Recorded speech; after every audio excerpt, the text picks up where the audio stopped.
에베소서 4장 2절, 3절, 2절을 보겠습니다. 모든 겸손과 온유로 하고 오래 참음으로 사랑 가운데서 서로 용납하고 평안에 매는 줄로 성령이 하나 되게 하신 것을 힘써 지키라. 아멘. 하나님께서 우리를 부르셨습니다. 이 부르심은 동일합니다. 우리가 가진 능력이나 또 은사나 또 여러 가지 재능이나 또 그런 성품이나 인격은 조금씩 다르지만 우리가 이렇게 이 자리에 있게 되고 또 예수 그리스도를 믿게 된 하나님의 부르심은 동일한 부르심입니다. 그래서 하나님께서 같은 부름을 통해서 우리를 불렀기 때문에, 그리고 그 부름받은 자들의 모인 공동체가 교회이기 때문에 교회가 가진 가장 큰 특징은 바로 하나가 되는 것입니다. 예수 그리스도를 믿음으로 하나가 되는 것. 그리고 하나님께서는 그 일을 위해서 창세전에 계획하시고 또 그 하나님의 계획을 예수님을 통해서 또 교회를 통해서 나타내 주셨죠. 이제는 그런 부름받은 우리가 어떤 삶을 살아가야 될 것인가 하는 어떤 삶의 기준들을 오늘 사도는 우리에게 제시를 하고 있습니다. 그래서 1절에 부르심을 받은 일에 합당하게 행하라 이렇게 권면을 하고 또 우리에게 또 강조를 하고 있습니다. 그러면 하나님의 부르심 받은 자들의 삶의 모습, 그들의 삶은 어떤 모습을 가져야 되느냐, 어떤 모습인가? 바로 2절에 나와 있죠. 겸손과 온유와 또 오래 참음과 또 사랑과 또 서로 용납하는 것이다. 이렇게 이야기하고 있습니다. 이미 앞에 사도가 우리를 위해서 기도할 때 3장 17절에서 이야기했죠. 너희가 사랑 가운데서 뿌리가 박히고 터가 굳어지기를 기도한다. 또 그것을 위해서 기도해야 된다. 이런 이야기를 했습니다. 즉 우리가 하나님의 부르심을 받았기 때문에 그 부르심은 무슨 우리가 특별하거나 우리가 잘난 것이 아니라 바로 하나님의 그 사랑, 하나님 자신이 갖고 있는 그 풍성하고 넘치고 그래서 주체할 수 없는 그 사랑, 그 사랑이 바로 우리를 부르게 했던 것이거든요. 그렇기 때문에 우리의 삶도 바로 그 사랑이 바로 우리의 삶의 어떤 시작이 돼야 되고 기초가 돼야 되고 출발점이 돼야 된다. 이런 이야기를 했습니다. 세상은 그런 사랑으로부터 출발하지 않죠. 세상은 어떤 이해관계가 있어야 되거나 아니면 어떤 부모와 자녀 이와 같은 어떤 구조를 갖춰야 된다거나 아니면 누가 나를 먼저 사랑해주고 또 뭔가 내 이익이 되어지는 그런 것을 우리는 사랑합니다.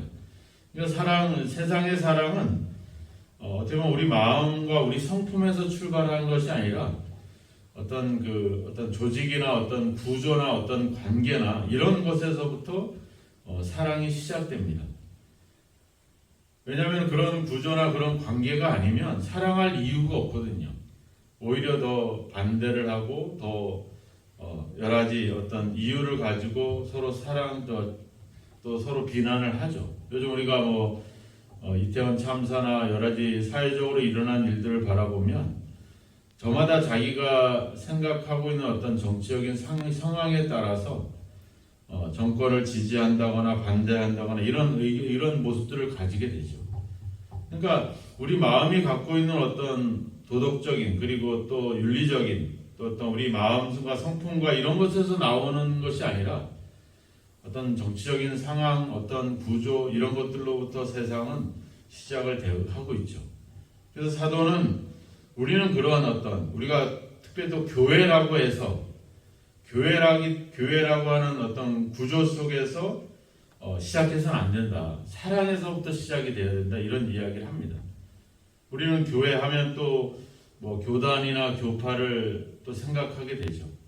같이 지금 여기도 있고 저 뒤에도 교회가 있지만 여기만 내 교회가 되는 거죠. 저기는 내 교회가 아닌 것이 되고 이런 어떤 구조적인 것들이 있어요. 근데 사도는 그게 아니라 하나님이 우리를 부르신 하나님이 사랑으로 우리를 부르셨기 때문에 우리도 그 사랑으로부터 모든 것이 출발해야 된다, 이렇게 이야기를 하고 있는 것이죠.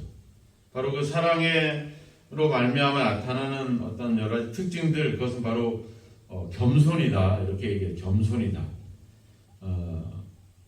이 예수님 당시에 또 예수님 이전에 이 고대에는 이 겸손이 그렇게 사람들이 좋아하는 덕목이 아니었어요.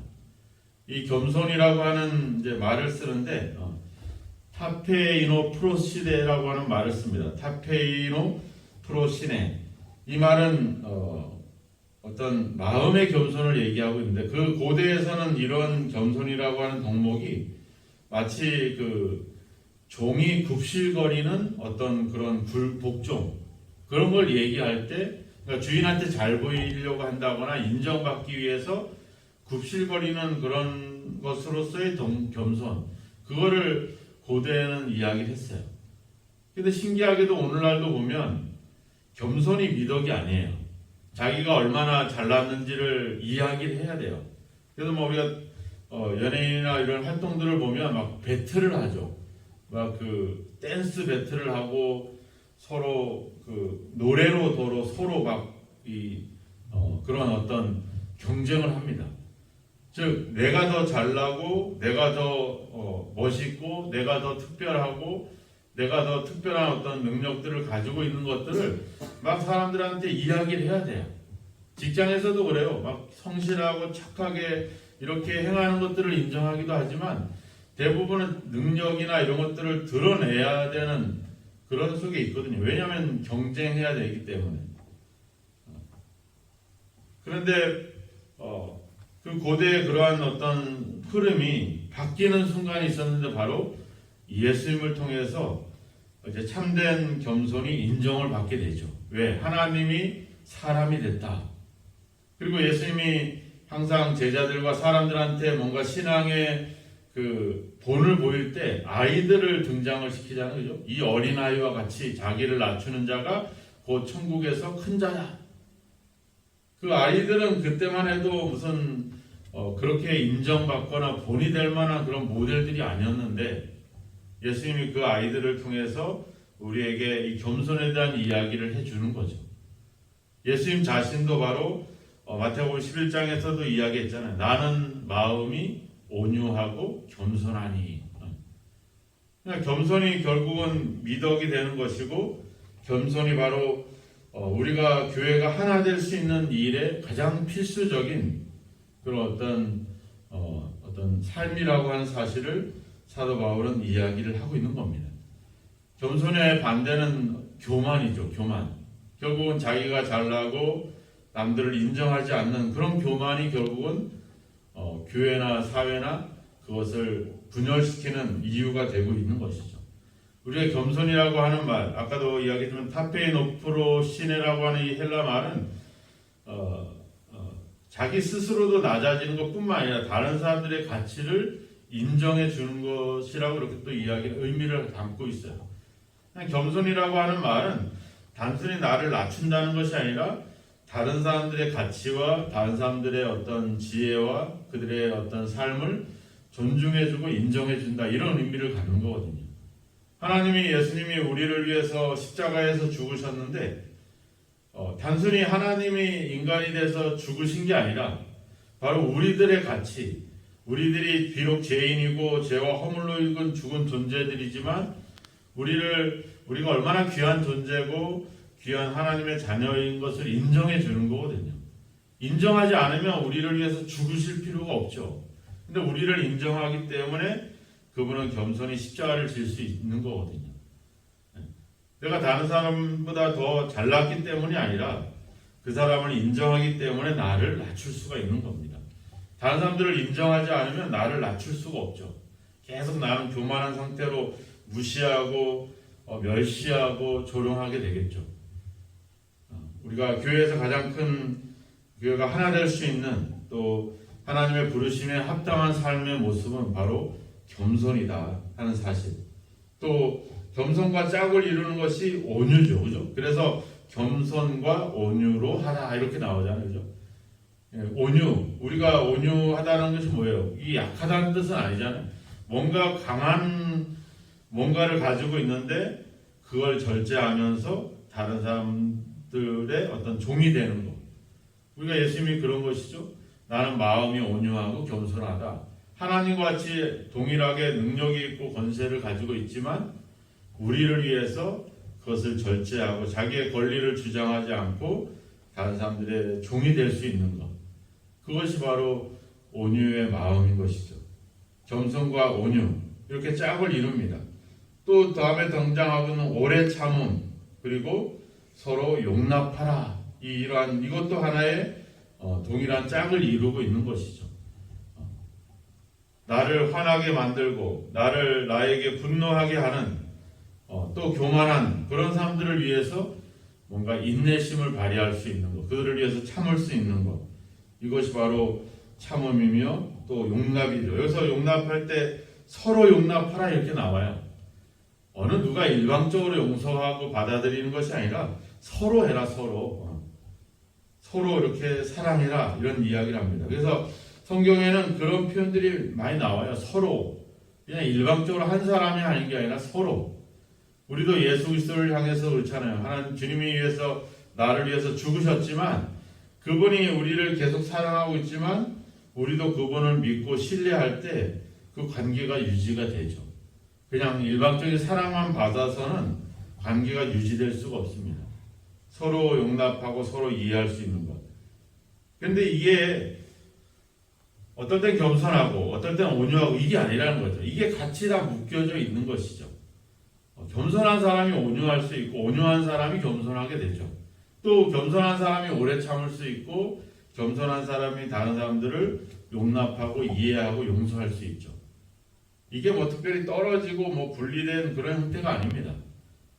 또 어떻게 보면 어떤 사람들은 겸손한 사람이 있고 또 어떤 사람은 온유한 사람이 있고 교회 안에 그런 어떤 다양한 사람들의 어떤 모습들. 근데 그런 것들이 뭐예요? 2절에 보면 사랑 가운데서 이렇게 나와요. 사랑 가운데서. 앞에 3장 17절에서도 사랑 가운데서 뿌리가 박히고 터가 굳어져야 된다. 겸손과 온유와 오래 참음과 서로 용납하는데 어디서? 사랑 가운데서. 그러니까 우리가 겸손하다, 온유하다, 오래 참는다, 용서한다 이런 표현들의 어쩌면 최종 절정, 최고의 어떤 그런 것들을 합해서 통합해서 얘기할 수 있는 게 바로 사랑이다 이렇게 이야기를 할 수가 있는 거죠. 사랑 위에 그런 사랑의 모든 것을 이 사랑의 기초 위에 놓이게 될 때 교회는 하나가 될 수 있고 바로 그것이 하나님의 부르심에 합당한 어떤 삶의 모습인 것이죠. 그래서 골로새서 3장 14절에 가보면 그 위에 사랑을 더해라. 이는 너희를 평안에 매는 너희를 온전하게 매는 띠다 이렇게 나와요. 사랑이라고 하는 것이 우리를 하나 되게 묶어주는 하나의 띠다 이렇게 이야기를 하고 있는 것이죠. 그것이 하나의 우리가 기초며 그것이 우리를 묶어주는 하나의 띠다 이렇게 이야기를 하고 있는 것입니다. 그래서 가장 중요한 어떤 덕목 다 중요하지만 가장 기초가 되어야 되는 것은 바로 사랑이다. 사랑에서 시작돼야 된다. 우리 그 사랑은 뭐예요? 내가 가지는 성품, 인격 여기서부터 출발해야 된다라고 하는 겁니다. 아까도 얘기했지만 구조에서 출발하면 안 되죠. 조직이나 어떤 관계에서 출발하면 안 됩니다. 내 자녀이기 때문에 사랑하게 되면 그러면 내가 내 그 관계에서 벗어나 있는 다른 사람은 사랑할 수가 없어요. 내 교회이기 때문에 사랑하는 이런 구조적인 사랑은 다른 교회, 다른 성도라면 사랑할 수 없게 돼요. 그래서 중요한 거는 내 자신에서부터 그 사랑으로부터 나와야 된다. 바로 그래서 우리가 하나님께 기도할 때도 하나님의 그 사랑으로 하나님의 그 주체할 수 없는 그 풍성한 넘치는 그 사랑 때문에 우리를 불러주셨는데 우리도 그런 사랑이 우리 속에 주체할 수 없는 그런 사랑들이 나타나게 해주십시오.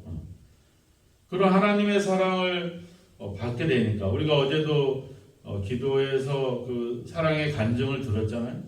하나님 내가 너를 사랑한다. 그 하나님의 주체할 수 없는 그 사랑이 자신을 변화시켰고, 그러니까 원수 같고 미워하고 해하고 싶었던 자기 가족들, 이웃들을 향해서 사랑의 마음, 긍휼의 마음들이 열려지게 되는 것이죠.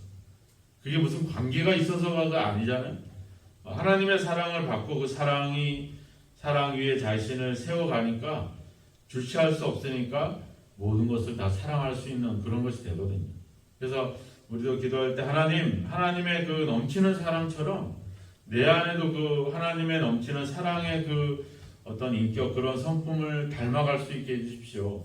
하나님을 닮아가서 내 안에도 그런 주체할 수 없는 사랑이 경험되어지고 그 사랑이 넘치게 해주십시오. 이렇게 우리 기도해야 됩니다. 그럴 때 우리는 진짜 원수까지 사랑할 수 있는 그런 어떤 단계에 이를 수가 있게 될 것이죠. 오늘 우리는 하나님이 우리를 부르셨습니다. 그 하나님의 부르심에 합당한 삶을 살아가야 됩니다. 그 삶은 바로 우리가 하나 되는 것입니다. 그 하나됨의 가장 중요한 기초며 출발이며 시작은 바로 사랑입니다. 그 사랑 가운데 우리가 행할 때 겸손할 수 있고 온유할 수 있고 오래 참을 수 있고 서로 용납할 수가 있는 것이죠. 오늘 다시 한번 내가 진정한 그런 사랑으로 말미암아 어떤 그런 사랑의 삶을 살아가고 있는가, 아니면 특별히 내 어떤 욕심이나 어떤 특별한 목적을 가지고 특별히 어떤 관계 때문에 사랑하고 있지는 않은가 하는 점들을 한번 돌아보시고, 하나님의 그 사랑이 여러분 가운데도 충만하고 넘쳐서 주체할 수 없는 그 사랑으로 모두를 사랑하게 되는, 또 그래서 그 사랑으로 모두가 하나가 되는 저와 여러분이 되기를 주의 이름으로 축원합니다. 기도하겠습니다. 하나님, 우리를 불러주신 하나님의 놀라우신 사랑을 감사합니다. 우리는 그 사랑을 받을 만한 자격이나 조건이나 그런 상황을 갖추고 있지 못했던 죄인이었고 허물로 죽었던 그런 존재들입니다. 하나님의 풍성하신 사랑이, 그 큰 사랑이 우리로 하여금 아버지의 구원이라고 하는, 또 예수 그리스도를 믿을 수 있는 믿음의 선물을 주신 것을 감사합니다. 하나님의 놀라운 사랑을 입었고 그 사랑 가운데 우리가 교회로 모이게 되었습니다. 이제 우리도 서로 사랑하는 아름다운 공동체, 아름다운 삶을 살아가기를 원합니다. 관계와 아버지 구조와 조직과 이해관계를 뛰어넘어서 하나님 우리 자신이 사랑이 되게 하시고 그 하나님의 사랑으로 넘치게 하셔서 우리 속에 일어나고 있는 그 사랑으로 말미암아 모두를 사랑하게 되는 귀한 역사가 있도록 우리를 그 사랑으로 충만케 하여 주옵소서. 그 우리를 얼마나 사랑하시는지 그 하나님의 사랑을 더 깊이 알아가게 하시고 깨닫게 하시고 확신하고 신뢰하게 하셔서 그 사랑에 힘입어 다른 사람들을 사랑할 수 있는 그런 저희들이 되게 하소서. 사랑함으로 대가를 바라거나 보상을 바라거나, 사랑함으로 아버지 주여 거기에 상응하는 아버지 주여 보상을 기대하지 않게 하시고 그저 우리를 사랑하시는 그 사랑처럼 우리도 또 다른 사람들을 그저 사랑할 수 있는, 거저 받았으니 거저 줄 수 있는 그 사랑의 삶을 살아가도록, 그래서 그 사랑으로 우리가 하나가 되는 귀한 역사가 있도록 주님 우리를 인도하시고 함께 하옵소서. 예수님의 이름으로 기도하옵나이다. 아멘.